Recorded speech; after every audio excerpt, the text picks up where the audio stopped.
मनोज जरांगे पाटलांना लावण्यात आलं सलाईन. आज दुपारी मराठा समाजाशी चर्चा करून जरांगे आमरण उपोषणाबाबत निर्णय घेणार.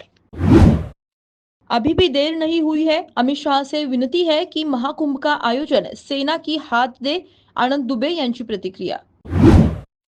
पालकमंत्री पदावर आम्ही ठाम आहोत अशी प्रतिक्रिया मंत्री भरत गोगावले यांनी दिली आहे.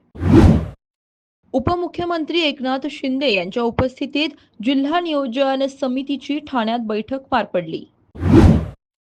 ठाणे जिल्ह्यातील टिटवाळ्यात महिलांचा पाण्यासाठी संघर्ष. प्रशासनानं या समस्येकडे लक्ष द्यावे अशी महिलांची मागणी. कॉम्रेड पानसरे हत्या प्रकरणातील आरोपींना मुंबई उच्च न्यायालयाकडून जामीन मंजूर. पानसरे कुटुंबियांची पहिली प्रतिक्रिया समोर आली आहे.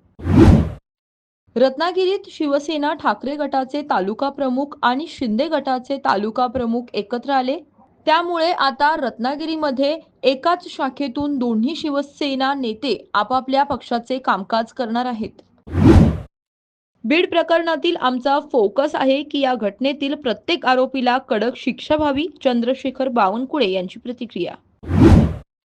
चंद्रपुरात मुख्यमंत्री देवेंद्र फडणवीस यांच्या आश्वासनानंतर सीडीसीसी बँकेनं विरोधात आंदोलन मागे घेतलंय. उपमुख्यमंत्री एकनाथ शिंदे यांनी लैंगिक अत्याचार करून हत्या करण्यात आलेल्या कल्याणमधील पीडित मुलीच्या कुटुंबियांची भेट घेतली. खासदार सुप्रिया सुळे आज पुणे दौऱ्यावर आहेत. सुप्रिया सुळे यांनी यावेळी गावकऱ्यांशी संवाद साधला. राज्यातील काही भागांमध्ये आज ढगाळ वातावरण पाहायला मिळणार आहे. ईशान्य मान्सून परतीच्या वाटेवर असल्यामुळे हे घडतंय. राज्यातल्या काही शहरांमध्ये किमान तापमानात घट होण्याचा अंदाज हवामान विभागानं वर्तवलाय. आज सोन्याचे दर वाढले असून 1 ग्राम सोने हे तब्बल 7,364 रुपयांना आहे. तर मुंबईत 24 कॅरेट चांदीचा दर हा 8,250 10 ग्रॅम एवढा आहे. एपीएमसी बाजारात देवगड हापूसला 15 ते 20 हजारांचा दर. पुढील महिन्यात दर कोसळणार असल्याची शक्यता. माहिती व तंत्रज्ञान मंत्री आशिष शेलार यांनी आज छत्रपती संभाजीनगरमध्ये उद्योजकांची भेट घेतली. बुलढाण्यातील शेगावात 42 लाखांचा गांजा पकडला गेला. तर 2 क्विंटल 7 किलो गांजा हस्तगत.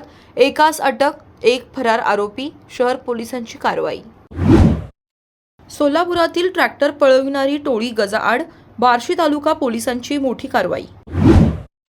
कॅबिनेट मंत्री नितेश राणे यांच्या बुरख्याबाबत केलेल्या वक्तव्यावर राज्य अल्पसंख्याक आयोगाची टीका. उद्योगनगरी पिंपरी चिंचवड शहरात पहिला तृतीय पंथीयांचा सामुदायिक विवाह सोहळा पार पडला. 2 धर्मांमध्ये तेढ भांडण लावण्याचं काम करणारी फळी भाजपने तयार केली आहे. नितेश राणे त्यांचे प्रमुख आहेत. काँग्रेस आमदार विजय वडेट्टीवार यांची टीका. वयाच्या फक्त 14व्या वर्षी बुलढाण्याच्या प्रज्वल पाटीलनं लिहिलेल्या पुस्तकाचा दिल्ली येथे होणाऱ्या जागतिक पुस्तक मेळाव्यात समावेश झालाय.